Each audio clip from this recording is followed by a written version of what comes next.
Nietzsche's concept of the Übermensch, or Overman. The Overman is not a specific person, but a goal for humanity to strive for. The Overman is the type of human who has fully embraced the death of God and has overcome nihilism.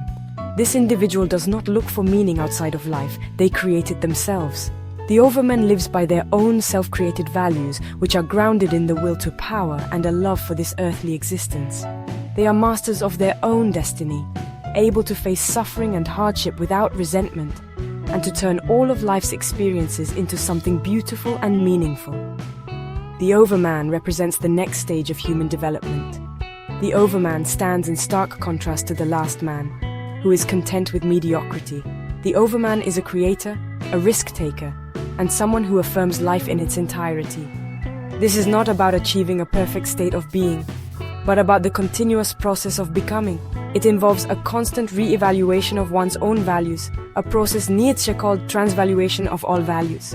We must question the moral codes we have inherited, especially those that he believed came from a slave morality that prized pity and meekness, and replace them with a master morality that celebrates nobility, courage, and creative power.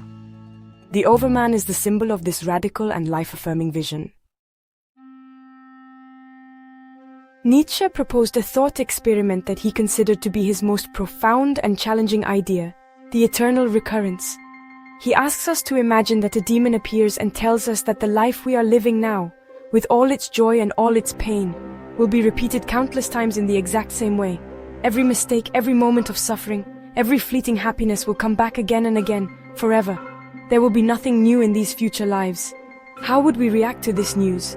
Would we be crushed by the weight of this eternal repetition, horrified that we must relive our worst moments an infinite number of times? For Nietzsche, this thought experiment is the ultimate test of life affirmation. Most people, he suspected, would be terrified by this idea. They would despair at the thought of their suffering being repeated endlessly.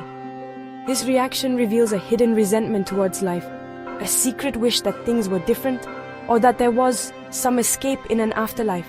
It shows that they have not truly accepted and loved their existence.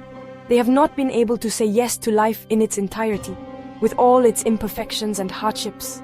Their negative reaction to the eternal recurrence exposes their inability to find meaning and value within this world, on its own terms. The goal, according to Nietzsche, is to be able to hear the demon's message not with despair, but with joy.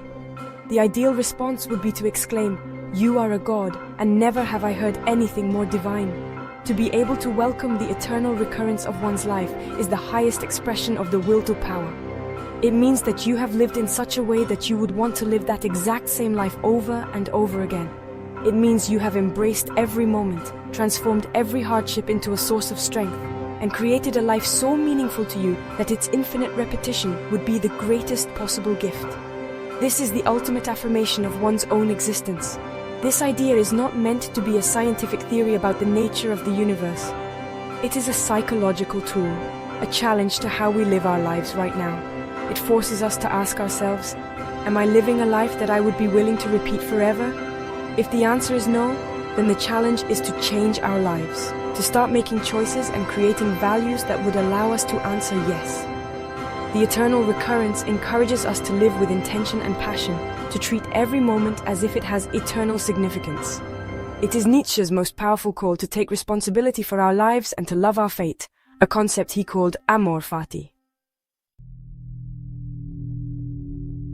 Nietzsche's radical questioning did not stop at morality and religion. He also targeted the very idea of truth itself. As a philologist, he understood that language is not a perfect mirror of reality. He argued that what we call truth is often just a collection of metaphors that have become worn out over time. We have forgotten that they are metaphors and have come to treat them as solid facts. For example, concepts like justice, reason, or even the self are not fixed things that exist out in the world. They are linguistic constructions, useful fictions that we created to help us navigate a complex and chaotic reality. He suggested that our desire for truth is really a desire for stability and control. We want to believe in a fixed, objective reality because it makes us feel secure. However, the world is constantly changing and flowing. There are no eternal facts, only different perspectives and interpretations. This idea is called perspectivism. Nietzsche famously wrote, "There are no facts, only interpretations." This does not mean that all interpretations are equally good. Some perspectives are stronger, more life-affirming, and more powerful than others. The goal is to develop perspectives that enhance our will to power and allow us to flourish, rather than clinging to weak or life-denying truths. This critique of truth and language had a massive influence on the philosophical movement known as Postmodernism, which emerged in the late 20th century. Thinkers like Michel Foucault were deeply influenced by Nietzsche's ideas about power. Foucault explored how systems of truth and knowledge are used to control and discipline people in society. Jacques Derrida, another key postmodernist, developed Nietzsche's ideas about language, showing how meaning is never stable and how texts can be deconstructed to reveal their hidden assumptions and contradictions.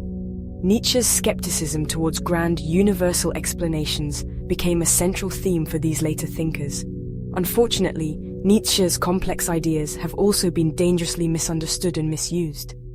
His concepts of the will to power and the Overman were twisted and selectively edited by his sister, Elisabeth Forster Nietzsche, to make them seem compatible with German nationalism and anti-Semitism. The Nazis later co-opted this distorted version of his philosophy to support their horrific ideology. This is a gross misreading of Nietzsche, who was strongly against both nationalism and anti-Semitism. His legacy reminds us that powerful ideas can be used for both liberation and oppression. His work remains a vital and challenging force in modern thought, urging us to question everything we take for granted and to have the courage to create our own way in a world without easy answers.